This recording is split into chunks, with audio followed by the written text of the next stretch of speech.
Hey guys, it's Kels. Back at it again. We are not doing our regular Friday night kickback. We're on to 2023. So it's not the same as last year, but you didn't think I was going to completely abandon you guys. You didn't think I was going to completely abandon you guys. Absolutely not. Absolutely not. We still have to reconnect with the collective, learn from the collective wisdom of the It's Kels community, and just see what everybody's getting into in the first couple of weeks of 2023, January 2023. What have you guys been up to? How has it been? You know what I mean? Let me know how we are rolling into 2023. What is it? A new year, new year, new you? New year, new you. Let me know how that's going. Like, how are the resolutions going so far? Have you gotten to your vision board? All of that, all of that. I need to know all of this because I truly, literally miss you guys so much. Miss you guys so much, and still figuring out what we're doing next. But had to reconnect with the collective and just decompress from all the code switching that we have to do at these people's jobs. Are y'all back on the slave ship? Are you guys back on the plantation? Are you back to work? Let's talk about it. Cheers. Clink, clink, clink, clink, clink. The doll is sipping on H2O, lubricating that throat chakra per the usual. You guys know the deal. Got a little lemon water in there, keeping the antioxidants going. Got to keep the baby skin going and all of that. So that's all I'm sipping in. You guys know the deal. Come on in, come on in, come on in. Let me know where you are watching from in the comments and what you are sipping on, whether you're part of watching us live or if you're a part of the replay gang. You already know what the deal is. Yeah.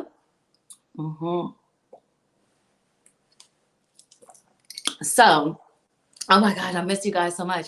So I do have some little topics to talk about tonight, just kind of like, chill on some chill vibes, not anything too serious. But, I always say that. And then by the time I turn around, the doll is over here preaching like I normally do. But, I got to be me. I have to be Kels.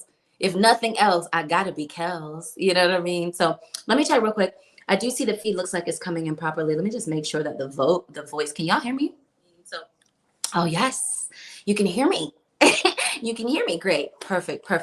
So, oh my God. So I do have some things that I wanted to talk to you guys about. But yeah, it's just been a few weeks off, relaxing, easing into the new year, seeing as how we're still in winter. And I know everybody likes to run and sprint and jump over the finish line and jump over the hurdle like they Jackie Joyner Kersey or whatever, the Usain Bolt and all of them jumping over hurdles as soon as we get into the new year. But guys, we're still in the dead of winter. You know what I mean? And what does nature do in the winter? They die and they hibernate. So if you're trying to jump over hurdles and do backflips to try to get these resolutions done in the middle of January, I mean, just chill. Just do like how I did and just like kind of ease into the new year and relax and chill. That's what I say. That's what I'm doing. That's how I'm doing it, But I will say this. I did feel that energy to get back to it. It kind of feels like 2023 is going to be like the true, hopefully, end of the pandemic. Like, this is going to be the year where our momentum gets picked back up and that we get back into the new normal. Because we're not going back to no normal. There's no old, we're not going back to anything. It's all new now. So it's like getting ready to set up what our new lives are going to be like. And I feel like the energy and the momentum is there. So I'm not going to lie. I feel that energy to get going. I'm really excited to get going, but also I'm being easy with myself. One, because as I said, we're still in the dead of winter.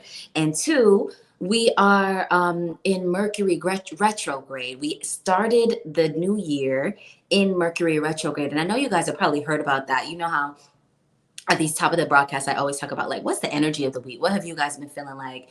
And what I have been feeling like? Because I promise you, there's probably going to be some commonalities between what I'm experiencing on my side of the world and what you've been experiencing on your side of the world. And so in starting out thinking about, okay, how has this week been? We have to acknowledge that it's been Mercury retrograde. What is Mercury retrograde? Mercury is one of the planets that's almost a similar size to the Earth, and it's orbiting in a direction that is opposite of the direction that it normally goes in. And whenever Mercury retrograde happens, things get a little bit hairy, and it's calling for you to slow down, take things a little bit slower, bring more awareness into what you're doing, cross your T's and dot your I's.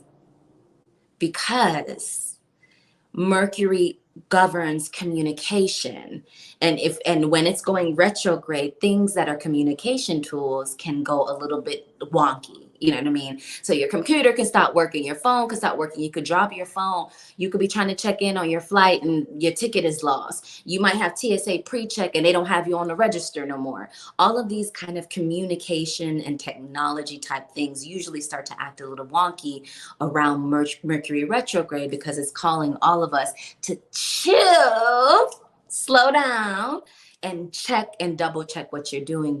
Bring more awareness and focus into what you're doing. So that's why people always start to freak out a little bit around Mercury retrograde. And they're like, oh my God, it's Mercury retrograde. You know, the sky is falling. The sky is really not falling. It's asking you to slow down and bring more awareness in what you do on the day to day.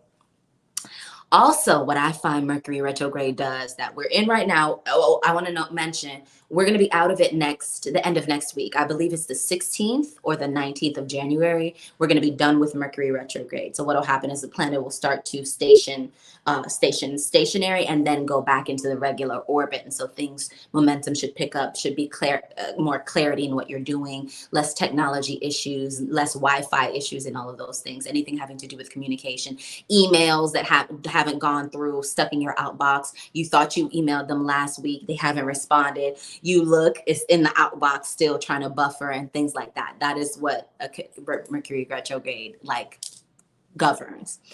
So we're going to be out of it next week. But in addition to the kind of the technology issues and things like that Mercury retrograde typically causes disarray with, it also causes you to revisit lessons that you've learned in your life over the past 6 months, 9 months, year, 18 months, and things like that. And so if you feel like, damn, why am I still back in this, being triggered by the same thing that I thought I got over? Why am I still revisiting? Why am I still having the same dreams that I been having 6 months ago? Why is that fear of doing this new project that I wanted to work on? Why is it coming back up for me now when I thought I got over it? All of those are symptoms of Mercury retrograde. Mercury retrograde causes you to revisit spiritual, emotional, psychological, subconscious and superconscious and self-conscious issues again. They cause you to revisit that again. And so if you're wondering, damn, why am I still dealing with this trigger? Like I thought I got rid of.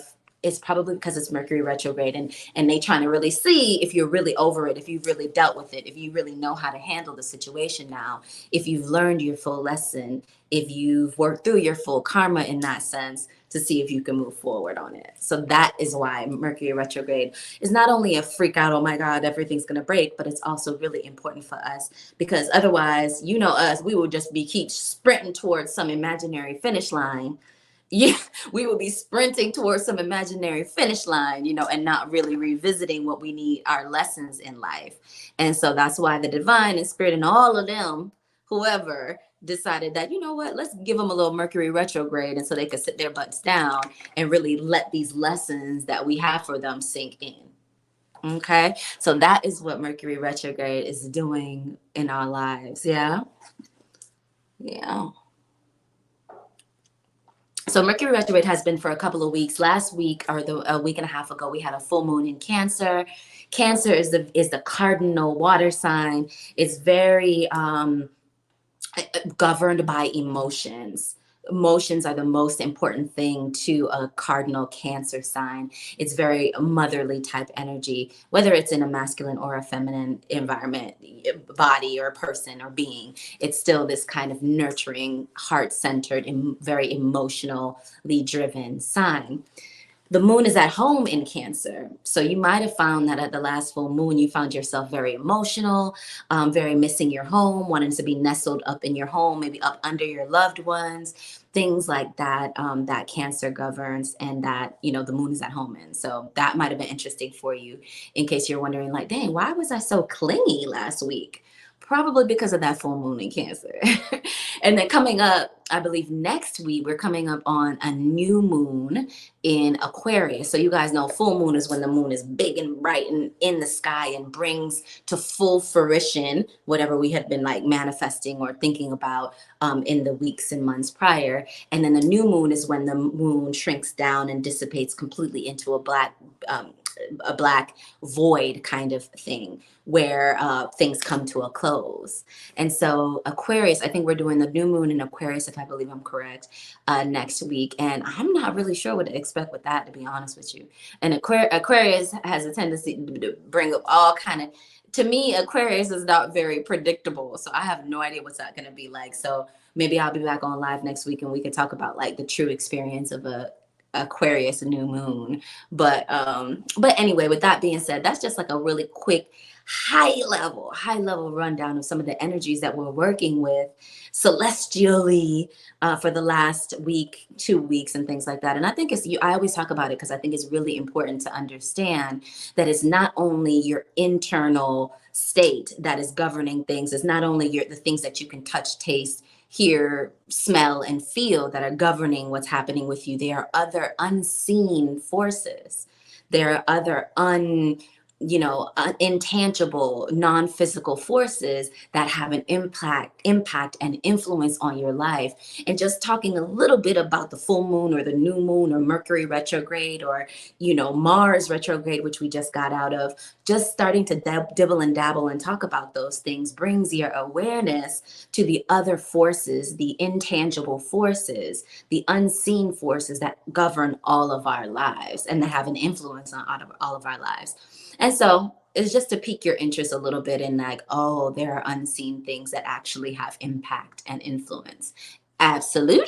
100%. Now, do you want it to be, the moon, and just like how they say the moon governs the tides, and when the moon is full, the tides are bigger in the ocean. And when the moon is, when there's a new moon, which means there's no moon in the sky, it's calmer. Just the same way that we have a clear understanding that how the state of the moon impacts our water and our oceans here on Earth. Understand that a being that is 70% water, like we are, 70% water like a human being is, please believe that the same way the oceans are turned by the moon, please believe that your interstate is turned by the moon as well. It's only logical. So I know some people be like, oh, the woo-woo with the woo-woo, but if we want to bring some science into it, then let's do that. Cheers. Clink, clink, clink. So that's what's been going on celestially. Last week I felt pretty good. I didn't feel too impacted by the Cancer new moon. This week I was triggered by a few things. I'm gonna talk about some of the stuff that I've been working on personally in hopes that me sharing helps you to understand what you've been going through personally this week. Maybe you didn't even recognize that it's something that is common and that most of us are going through, or a few of us are going through, or just those of us who are connected through the It's Kels Collective. But in any event, I'm going to talk about it. I'm going to let you know what I've been working on and, just pull back the curtains a little bit in terms of my inner work and what I do on a week-to-week basis to stay connected as possible, to be able to keep my momentum in the highest degree moving towards my dreams and my goals. And hopefully that helps you. Yeah. So, yeah, let me see. Oh, before that, I just want to do a little bit of a plug. For a show that I've been watching that I kind of like. It started off a little bit slow, but I kind of like. It's called Riches, and it's starring Deborah Ayorinde and some other really good actors. And here's the deal. Somebody called me on WhatsApp and said, oh my God, have you seen this show? There's a girl on there that looks exactly like you. And so I was like, well, what show is that? And they're like, it's Riches. And I was like, oh, I have heard of that show. And actually, you're not the first person to tell me that I resemble Deborah. My friend Shanique, actually, probably a year ago, tagged me in something and said, oh my God, this girl looks just like you. You look just like this girl. And so when I went to go look, it was Deborah Ayorinde. And that was probably like a year and a half ago. And I think I followed her, but I never really kept up with what she's doing. And then last week, somebody messaged me and said, oh my God, there's this show on Amazon Prime called Riches, and this girl was just looked like you. And I'm like, oh, I looked and it was her. And they were like, not only is she like you, you look like her, but your mannerisms and all of this. And so I was like, all right, I'm gonna have to go watch this show because I need to see how this girl moves. That the people them is saying that she kind of looks like she's giving Kels, she's giving the doll. So I needed to go see what this other doll looked like, right?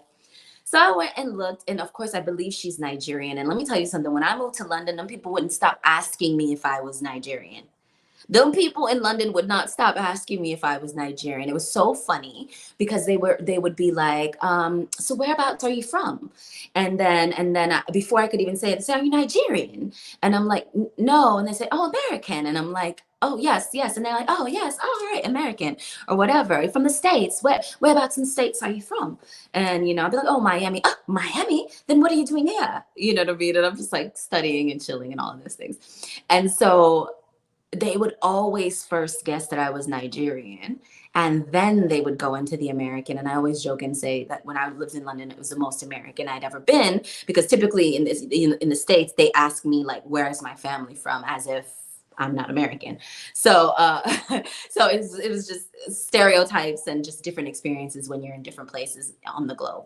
So all that side story, went and watched Riches. I think I'm on the 4th episode now, and I'm feeling it. The first couple of episodes started off a little bit slow, but I feel like they've really gotten into their groove with their acting and everything like that. So if you want something to watch, you have Amazon Prime. Definitely check out Riches. It is about an American, executive woman who was doing well in her career, and then she had a father that she thought abandoned her, and lived in London with his new family. And then their father died, her and her brother. They flew to London to, bid him adieu and put him away. And when they got there, they found out that the father left the entire business that he had, which is a beauty and cosmetics, like hair cosmetics business, to them. And so now they're warring with the family, the second family that the father left their family for, warring with them to try to get back ownership and power and control over this Black hair care business in Britain. And so you guys know this is like right in my bag. It has the American influence, it has the British influence. London, it's mainly based in London, so I'm looking at it like, oh my God, I love this. You have the American influence, you have the Nigerian American influence, you have the British Nigerian influence, all of that in this show. So I'm feeling it. So I just had to get a little tiny bit of a plug for my doppelganger, for sis who looks like the doll, Deborah Orende's new show on Netflix. It's not Netflix, on Prime, on Amazon Prime. It's called Riches. So yeah, I've been watching that this week as well. Yes. Yeah. You might have noticed the subject on tonight's video. The master's tools will never dismantle the master's house. And that came from the episode that I just recently watched with Riches. And I thought it was an amazing quote. And it's by Audre Lord, who is a Black feminist, lesbian, poet and writer and intellectual, who wrote about race, the juxtaposition of race and feminism and all of those things in the world. And what do you call that when multiple things happening at the same time? I can't remember the word, but it's is it interdimensionalism or something? Somebody drop it in the comments for me. It's like how things are overlapping and all of that, whatever. Oh God, I can't remember. I can't believe I can't remember the word. Intersectionality. Come on. Intersectionality. Come on, elephant brain. Campire always says elephant brain. Come on, elephant brain. Remember that intersectionality is what Audre Lord talks about. And the quote that they quoted was, the master's tools will never dismantle the master's house. And to me, when I looked it up, I was like, God, that is a really intuitively drawing. It feels like an intuitive truth when I heard that quote. And so, of course, it all had to jump online, Google schmoogle, and see what it was talking about. And I didn't read the full essay yet, but just some of the short synopsis of it just talk about the need for the differences among us, and how we should not just tolerate the differences that among us, but we should value and uphold them for the benefit, the true benefit that they are. And that, I think, leads perfectly into one of my biggest lessons for this week that I have been working on, is being able to stand in your truth when, especially when you are thinking in a different way, a way that's different than your parents thought, or that your family thinks, or that your friends thinks, or even that the majority of your community thinks. Being able to stand in your truth and hold your righteousness. I heard Everton Blender say this, the Rastafarian reggae, general Everton Blender. He said, to be able to hold your meditation, to be able to hold your consciousness instead of your consciousness, hold your consciousness in a place that is steady and stable and grounded, especially when you are thinking and behaving and moving in a different direction than other people around you, because you feel compelled to do so. Something within you is telling you to move in this way that's a little bit different than other people. You're building a new world, essentially, when you do that. And I think it is necessary, and that's necessary to do that for us to progress as a society, as a culture, to push our culture forward. You know what I mean? And it is not always easy to be able to stand and hold your consciousness, in a stable position when you have to be doing it on your own, and a little bit defending your ideas and your positioning to people that potentially you respect, or that you wanted to make proud, your parents and things like that. And so the title tonight, The Master's Tools Will Never Dismantle the Master's House, to me means that thinking and behaving and living in the same old way, in the same old system that we have been living and thinking and behaving in, will not change us and move us forward in the way that we would like. If we want things to be different, if we want a better life for ourselves, if we want to feel into something new and exciting and thrilling and wholly our own, we have to use different tools. We have to think in a different way. We have to behave and believe in a different way. We have to have a faith, in ourselves in a way that we've never had it before. And all of that, I feel like, is what I've been working on this week, again, for Mercury Retrograde. And I think it's come back around. As I said, Mercury Retrograde asks you to revisit some of the lessons that you've had in your life over the past 6 months, 9 months, 12 months, 18 months, and beyond. The thing with it, though, is if you're doing your inner work and you're doing your spiritual upliftment, you might not be learning the same lesson again, but it might be like a spiraling staircase. You might be revisiting it again from a different perspective, and hopefully from a little bit of a higher level. And for me, I'm like, dang, why am I triggered by this again? I'm revisiting this idea of standing in my consciousness, you know what I mean? In my personal consciousness. And I'm feeling triggered again, but I had to soothe myself a little bit and say, wait a minute, it's not the same thing again. It's from an elevated perspective. It is from an elevated perspective, you know what I mean? And so that's what I've been working on.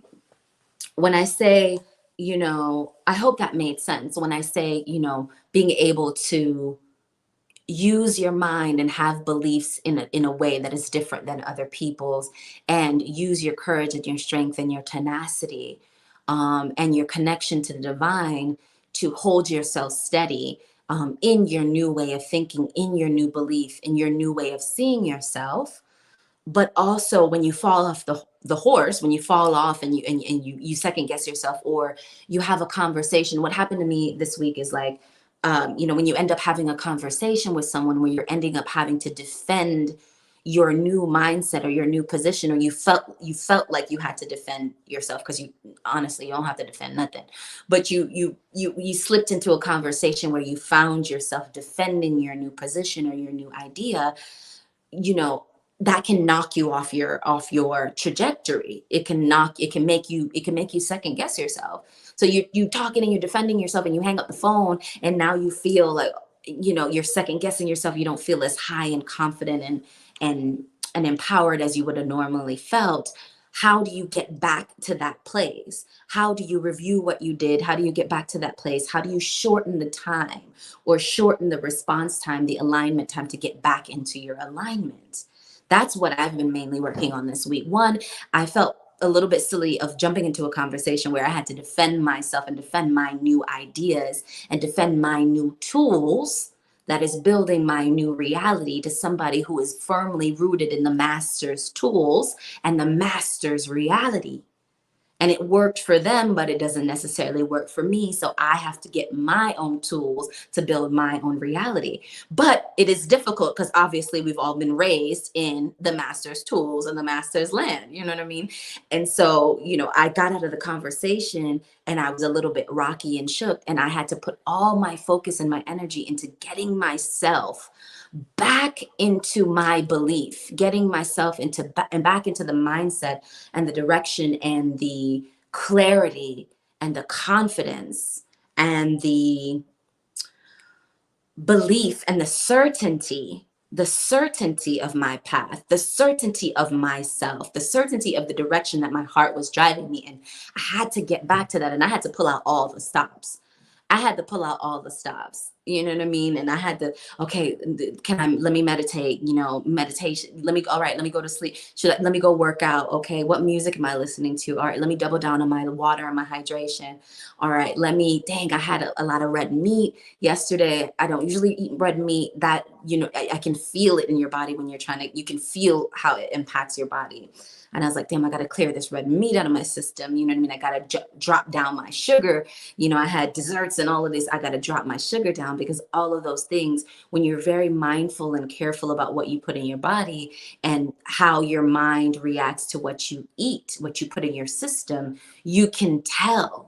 You can tell that, dang, why is it so hard for me to get back into alignment? Why is it so hard for me to get back into my certainty, into my confidence, into feeling good and excited about the direction that I'm going in? I had a little bit too much sugar. I ate too much red meat. I had caffeine. These things really kind of can throw you off your game or make it a little bit difficult to stay in the vibration that you're wanting to stay in. And so, you just have to take your time, go to bed early, wake up the next day, get water in your system, get that lemon water in your system, go work out. Today, I did my heavy lifting, did my heavy meditation, my heavy lifting in the gym, did a spa, sat in the sauna, sat in the jacuzzi, all of that, at the gym, just trying to get myself back into shortened time. This is my lesson. This is my Mercury retrograde lesson, to shorten the time between when I fall off and I'm like, am I doing the right thing? And I maybe start second guessing myself, getting myself back into, I am 100% certain that I'm doing the right thing. I have belief. I have certainty. I have confidence. This feels good. I know what I'm doing. I'm giving this a true shot. I'm focused here. You know what I mean? So shorten the distance or the time frame between being knocked off your horse and getting back on and back to the, you know what I mean? Back to the riding. So this is what I've been working on for the past couple of days in terms of, for that first lesson during Mercury retrograde, revisiting this, not justifying myself to people who are determined to misunderstand me, not justifying myself to people who are living on the master's plantation, using the master's tools, firmly rooted in the master's mindsets, looking at me who is trying to be a liberated being.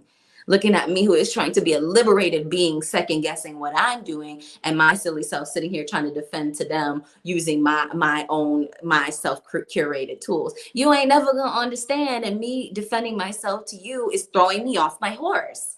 So what I'm gonna do is stop defending myself to you, get back on my horse, and keep riding. You know what I mean? Quickly. You know what I mean? So instead of letting it be 2 days that I'm upset and like annoyed by you, let it be like 12 hours max. Like the next day I'm back on it. You know what I mean? And so that is what I'm working on. And I hope me sharing that with you guys makes a little bit of sense to you. I hope that makes sense. Let me know if you are watching live, jump in the comments. Let me know if you're watching us on replay. Gang, drop this emoji in the chat and let me know if what I'm talking about you're feeling or you understand a little bit about, this kind of mindset and this preparation to build a new everything in 2023 and beyond. Yeah, let me know if that makes sense to y'all. All right.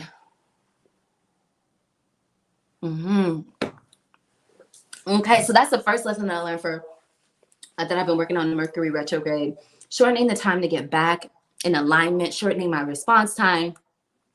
The other thing that I had been working on for Mercury retrograde was me being me. Let me be me. In my meditation today, I could hear my heartbeat, and it was like my heartbeat was saying, be me, be me, be me, be me, be me, be me.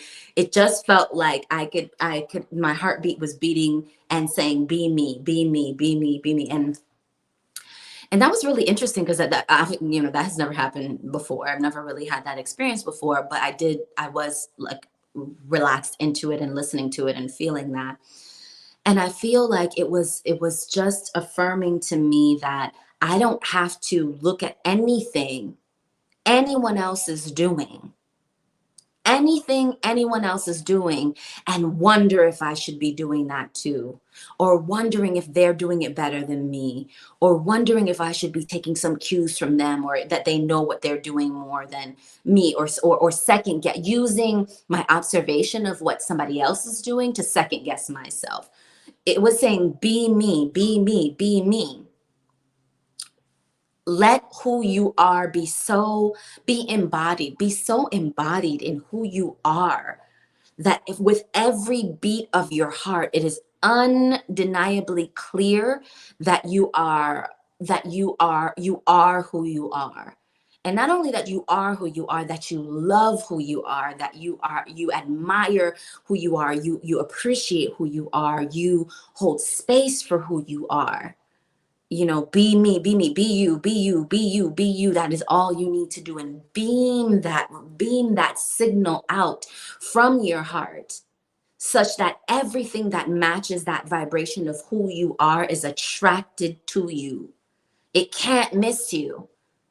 It can't miss you. That's what it felt like in my meditation today. It said, be me, be me, be me. Don't look at nobody else doing whatever they're doing and using it as a weapon to wound yourself or to wound myself. Don't do that. You know what I mean? Be you. Be you. That's the second thing that I've been working on from Mercury Retrograde. Another part of that is, a lot of times when we're doing our inner work, or we're trying to evaluate our mindsets, and understanding that your mindsets are what impact the change in your life, the change and transformation in your life. If you're trying to go towards anything, it requires an identity shift. It requires you to be a new version of yourself whenever you're trying to go for a bigger and better and brighter goal. You know what I mean? And so a lot of times when we're trying to step out and go for those bigger and better and brighter goals for ourselves, we feel like we're needing to take on new personalities, or take on new traits, or take on new strengths, or take on new understandings, or take on new mindsets, or take on new ideas. But what if in pursuit of your goals, or your higher self, or higher versions of yourself, or more aligned versions of yourself, or your goals, whatever your new goals or your new steps are, what if it is not about taking on, but what if it's about stripping back?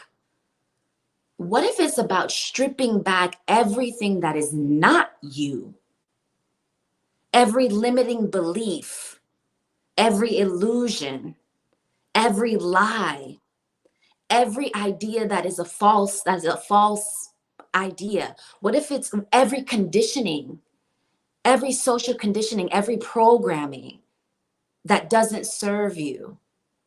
What if the true work is to strip back all of that, not try to reach out for other things and gain more? Maybe it is to strip back everything that is not you, let it go.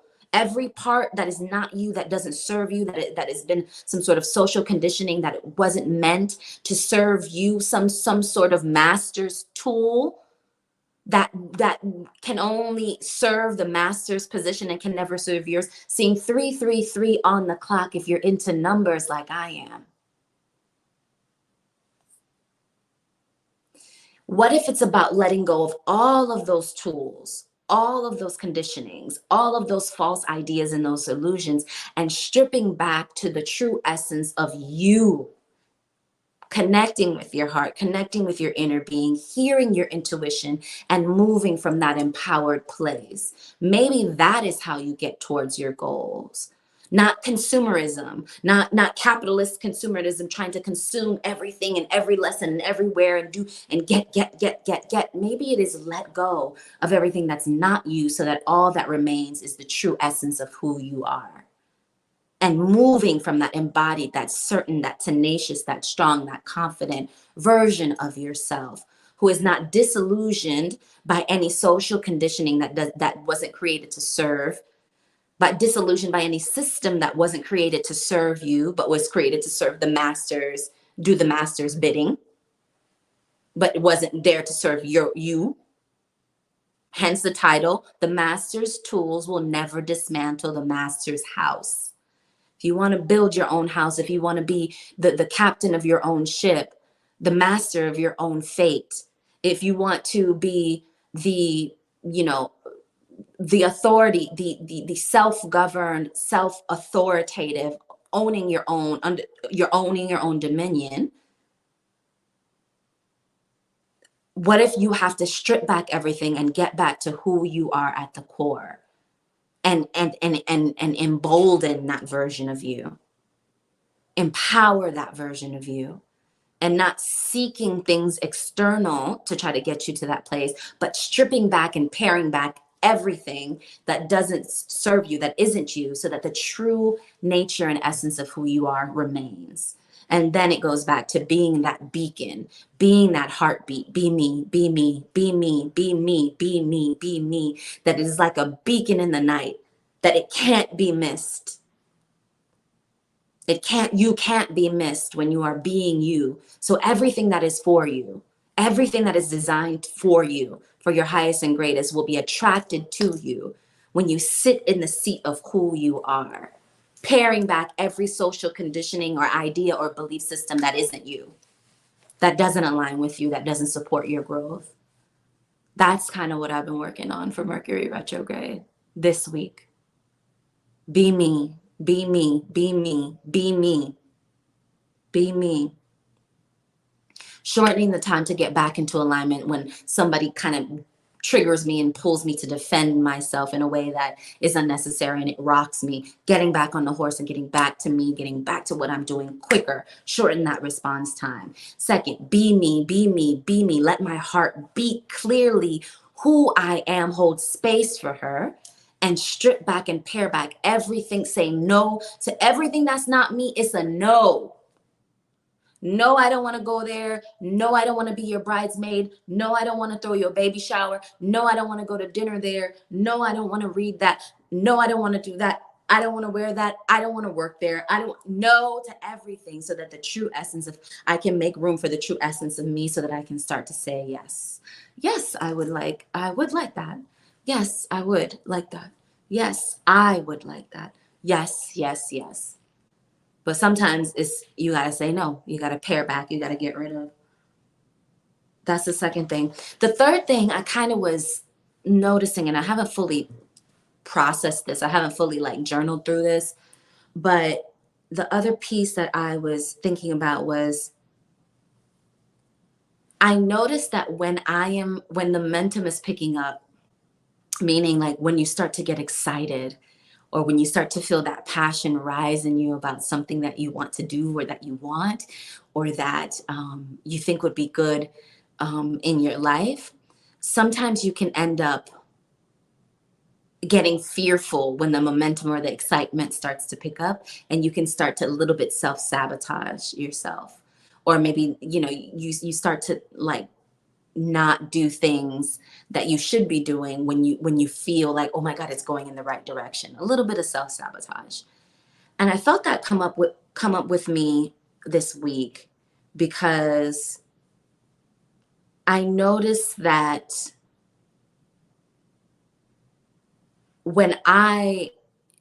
it's noticing when you're calling those triggers in, you know what I mean? And so you can be like, damn, why did that person call me and ask me all them questions? And you're almost assigning blame. You know what I mean? You're almost like, God, they annoying. And every time I have that conversation with them, they throw me off and all of this. And you're kind of assigning blame outside of you, but recognizing that every time you're self-sabotaging, that person show up big and bright and bold in your life. So understanding your impact on your trigger approaching you. knowing that, oh, whenever I feel my momentum picking up and I'm supposed to get excited about doing something, but I'm a little bit self-sabotagey, here comes the external person version of that energy that I'm holding within myself, showing up, asking me a bunch of questions, making me trying to defend myself and triggering me. So just recognizing your involvement in drawing your triggers to you. And so I was like, oh, damn. Am I self-sabotaging why this person just show up trying to throw me off? I might be. So instead of blaming them for questioning or showing up or making you feel like you had to defend yourself, recognizing that it's, oh, am I letting the energy flow? Am I letting the energy pick up? Or am I playing a part in my own saboteur, playing a part in my own triggers? You know what I mean? And so that's a little bit of a, a pretzel way of thinking. But I said this probably last year. I'm gonna say like probably in the beginning of last year. Sometimes when you go online, you see all these things about all this very kind of run of the mill, mundane, kind of escapist content. And I get it.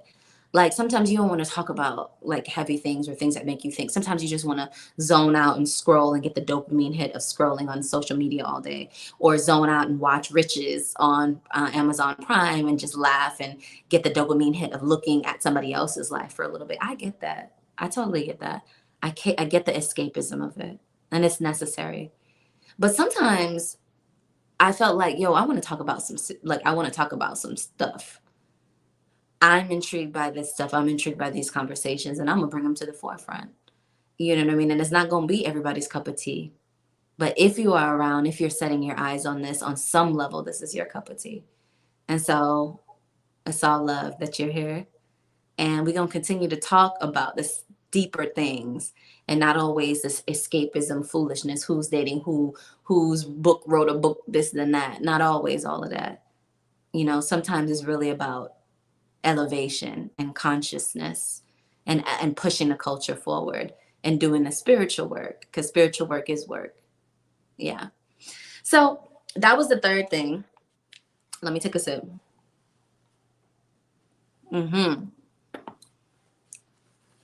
That was the third thing about, not assigning blame to outside triggers, but understanding my role in attracting my trigger towards me when I'm sabotaging myself. So, you know, I had a friend ask me, she sent a video of some bloopers, like a blooper reel that some of these content creators on Instagram were doing. And it's them making these mini commercials basically. So they have some sort of brand deal with some sort of liquor. So they have to, set it up in their house and pour it and make it look good and dance and do all of this TikTok stuff.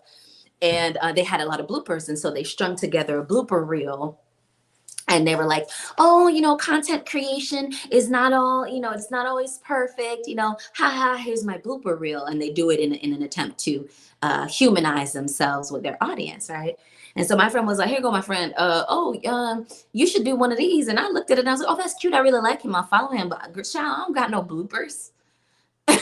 I don't have no bloopers. These are lives. Whatever bloopers is live. You know what I mean? Ain't no rehearsing and redoing and all of that. This is live off the dome. Little bit of notes written down. You know what I mean? And so I don't have any bloopers, but I did think about, well, how would I, where are those reviewing best and worst? You know what I mean? People do videos of, oh, here are my best styles for 2022, and here's my worst styles for 2022, and they drop them in 2023 as a year review.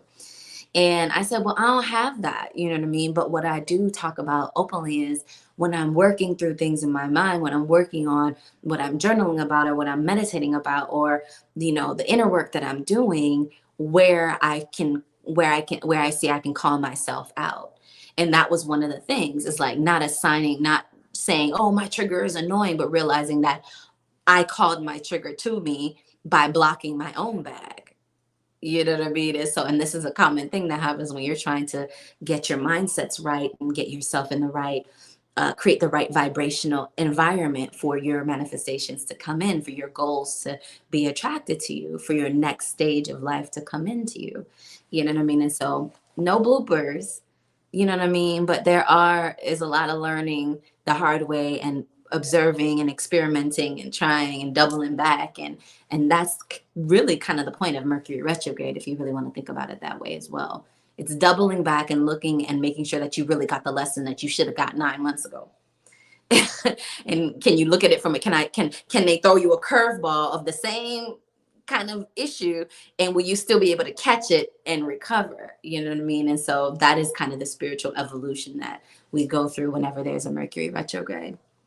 And so no bloopers, but definitely review and experiment and do it over and over and over again. You feel me? The master's tools will never dismantle the master's house. Yeah. So sometimes you got to come up with your new tools. Sometimes you have to come up with new ways of thinking about things. It can't only be one or two ways to live this life. It can't only be one or two or three ways to have success and abundance. It can't only be one or two ways to have prosperity or health or happiness. There is as many people as there are on earth, is as many ways that there is to have abundance and prosperity and joy and happiness. And our jobs is to create our own tools to build our own life and not rely on the master's tools, old, antiquated, outdated tools that only serve their bidding, not ours. Clink, clink, clink. It's important to be able to think in a different way than everybody else, to express in a different way than everybody else, and to build your own world with your own intellect. And mistakes too, but build. You know what I mean? Build. Yeah. Learning how to take our differences and make them our strengths. Learning how to take our differences and make them our strengths, and understanding that the differences are necessary to push the culture forward, baby. It's not only one or two or three ways to be Black, baby. It's a lot of ways, all right? Another thing, I did a video. I feel like that's all I was working on for Mercury retrograde. I did do a video this week about Harry and Meghan, because you know I had to jump on that with the whole connection to London. So I was like, all right, let's jump on some Harry and some Meghan gossip. And I did a little review video of that. Check that out on the channel on the video side. You're right now on the live streaming side of the channel, but of course we drop content and videos that are on the recorded, edited side. So be sure to check that out. Smash the like button, smash the subscribe button, and turn on your notifications so you can know whether we go live or whether we do edited videos, whichever way, you get notified, and you can hop on over and support the thing, support the doll, and learn from the collective wisdom of the It's Kels community, reconnect with the people, them, all of that. Yeah. So that video was good. It got some views on it, and the editing was good. And I feel like I really peeled back some layers on that. So if you have any interest in like what is this royal family foolishness Harry and Meghan going on with? If you have a little bit of interest in that, check out that video on the channel. The last thing that I've been working on, I feel like, with Mercury retrograde is changing my relationship with money. Changing my relationship with money, or reevaluating my relationship with money. There's a mindset, there's a belief that I was talking with another friend about this week. There is a mindset and a belief around the safety that money creates, or the stability that money creates, and being able to evoke and to feel that same level of safety and stability unconditionally. What do I mean by unconditionally evoke that feeling within you? Meaning that to live and to breathe and to bring that feeling up in your body without it having to come from you looking at your bank account and seeing numbers on the screen, or looking at your YouTube channel and seeing subscribers on the screen, or looking at your QuickBooks and seeing numbers on the screen, and using what you see with your two eyes to make you feel that you have enough money and that you're safe and you're secure.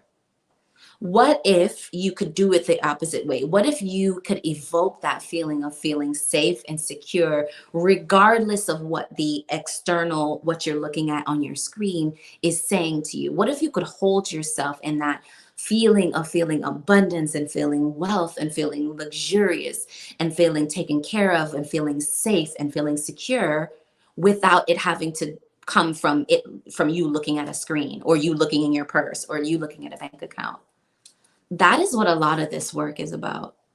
When they say manifesting, or when they say when you're trying to attract something or you're trying to get your goals or things, it's about stepping into that persona, stepping into that vibrational essence, stepping into that being that person who is that person, regardless of what the external circumstances say. Because if you can get into that field before it actually manifests for you, you can call it in quicker and you have more command and control over what you're attracting. So my work this week was like, all right, I need to just adjust my relationship with money, because when it's coming in fast and furious and it's coming in from a quote unquote corporate safe um, positioning, it's like, oh yeah, I feel safe and secure and I'm all good. But what if I don't want that to be my source of feeling safe and secure and all good? What if it is an illusion that money creates that? What if I can create that emotion and that feeling within myself without the source being a 9 to 5, or the source being a corporate job, or the source being, whatever things we think have to be our gods that pour money into our hands.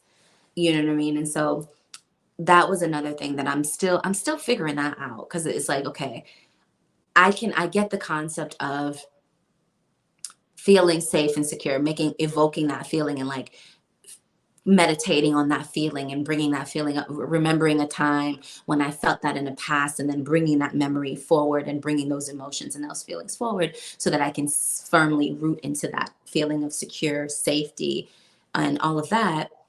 But how do I just feel like there's some work to be done there. I've just started doing that and just started realizing that, oh, that's my one relationship with money. How do I evolve that? How do I take it to a different level so that I have more command over what's happening? I had to bring this up next week when I fully figure it out and I fully step into it, because I feel like my explanation of it was a little bit wonky, and it's because I'm still working through it.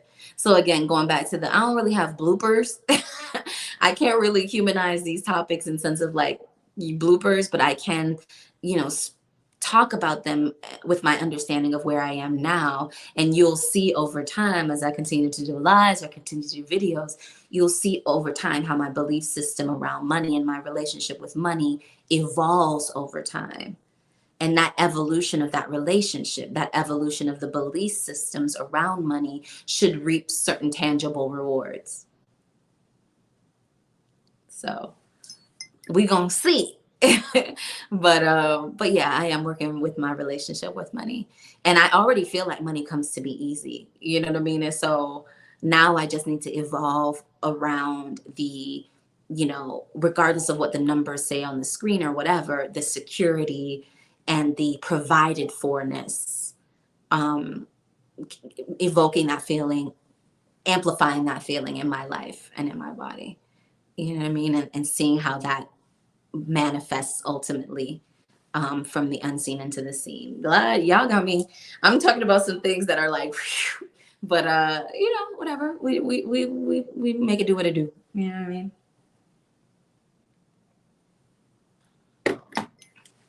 Yep, that's what I've been working on for this week, and Mercury Retrograde and the lessons that just have come back up. I'm kind of excited to get out of Mercury Retrograde so I could just like continue on and continue doing what we're doing and see what materializes and what happens for 2023. It does feel like a good year. Last year for me felt like a good year, and it was. And this year feels like a good year. And so hopefully we continue in that vein and everything like that. I do these videos so you are not out here alone in this sometimes crazy living, loving, leveling up world. If this is your first time here, I would love to have you subscribe. I'll wait. Smash that like button. Turn on that notification so you never miss a video from us. It's a free and easy way to support the content, to support the doll, and all of those things. And with that being said, Is this our first live for 2023? This might be our first live for 2023. I'm not going to promise that we're going to do each and every Friday like we did all throughout 2022, but there will be some consistency for me showing up and showing my face, reconnecting with the collective, and here learning from the collective wisdom of the It's Kels community. If you've watched this far, I appreciate you. I see you here. Smash the like button for me and leave a comment below. Let me know if your vision board is done for 2023. Do you plan on doing a vision board? Or are you just going to do resolutions? What are some of your resolutions that you want to be held accountable? Drop your resolutions in the comment section here and come back in 3 months and 6 months and 9 months and see how and update us on your resolutions in the comment section. Let's make a comment section on this video, the accountability, the New Year's resolution accountability comment section. You know what I mean? So if you feel so inclined, definitely drop down and sound off in the comments below. But with that being said, good night, guys.